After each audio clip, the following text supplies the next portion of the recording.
New York CNN North Korea illegally exported millions of tons of commodities like coal last year to enhance its ballistic missiles and nuclear weapons programs, according to a confidential UN report. Prepared by a UN-appointed independent panel of experts charged with monitoring sanctions enforcement and efficacy on the Pyongyang regime, the annual report, which has not yet been publicly released, reveals North Korea continued its weapons program last year in violation of long-standing UN Security Council sanctions. Investigators also concluded that despite its extensive indigenous capability, North Korea uses illicit external procurement for components and technology to develop weapons. One section of the document seen by CNN said North Korea's ballistic missile program was characterized by its intensity, diversity and coherence. The report said North Korea conducted 13 missile tests, and launched 25 missiles, in 2019. North Korean leader Kim Jong-un inspects a multiple-launch rocket system test in an image released by state media on November 29, 2019. As well as the sustained pace of launches and the variety of launch locations, 2019 saw the Democratic People's Republic of Korea enhance the industrial and operational dynamics of the program, with new weapon systems brought almost to operational effectiveness, increased diversity of missile types and launches, augmentation of the medium-range ballistic missile (MRBM) and intercontinental ballistic missile (ICBM) types tested through 2017, the report said. 2 UN diplomats have confirmed to CNN major conclusions of the report, which indicates sanctions are once again being ignored.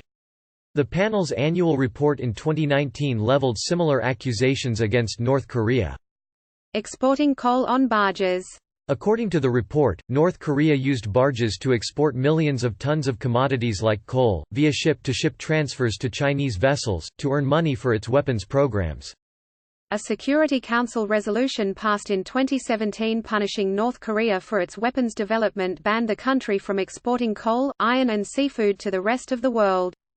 The report said, according to a member state, the DPRK exported 3.7 million metric tons of coal between January and August 2019, with an estimated value of $370 million. Some UN member states told the panel that barges had illegally sent the coal to 3 Chinese ports in Hangzhou Bay as well as other locations along the Yangtze River, according to the report. The panelists said one UN member country claimed North Korea exported at least 1 million tons of sand from river dredging to Chinese ports, collecting at least $22 million. China has repeatedly denied it is helping North Korea evade sanctions. Just watched Kim Jong-un delivers fiery New Year's Eve message. Replay more videos, must watch. Play Kim Jong-un delivers fiery New Year's Eve message 252. A statement from the spokesperson of the Permanent Mission of China to the United Nations said the leaked report caused media hypes and baseless accusations against China.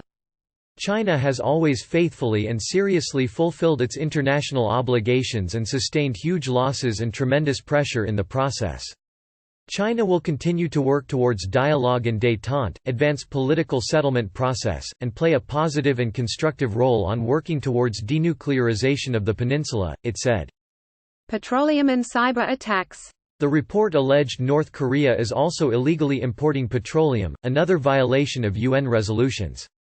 The annual cap for 2019, as set by the Security Council, of the aggregate amount of 500,000 barrels of refined petroleum products was exceeded many times over. The Russian Federation and China requested more conclusive evidence to make a judgment, the report said. The UN team also found that North Korea conducted cyberattacks against financial institutions and global cryptocurrency exchanges. According to the report described by 2 UN diplomats, these attacks have resulted in monetary losses and have provided illicit revenue for the DPRK in violation of financial sanctions. U.S. relations. At the UN, China and Russia have hinted they would support some easing of sanctions on North Korea. But the US, UK and France, the other permanent members of the Security Council, remain firmly opposed. On Monday, CNN reported that President Donald Trump had lost interest in resuming talks with North Korean leader Kim Jong-un before the U.S. election in November. Trump's last meeting with the North Korean dictator took place almost exactly a year ago, and both leaders walked away empty-handed. Since then, diplomacy, aimed at achieving the denuclearization of North Korea, has floundered. CNN has approached North Korea officials for comment.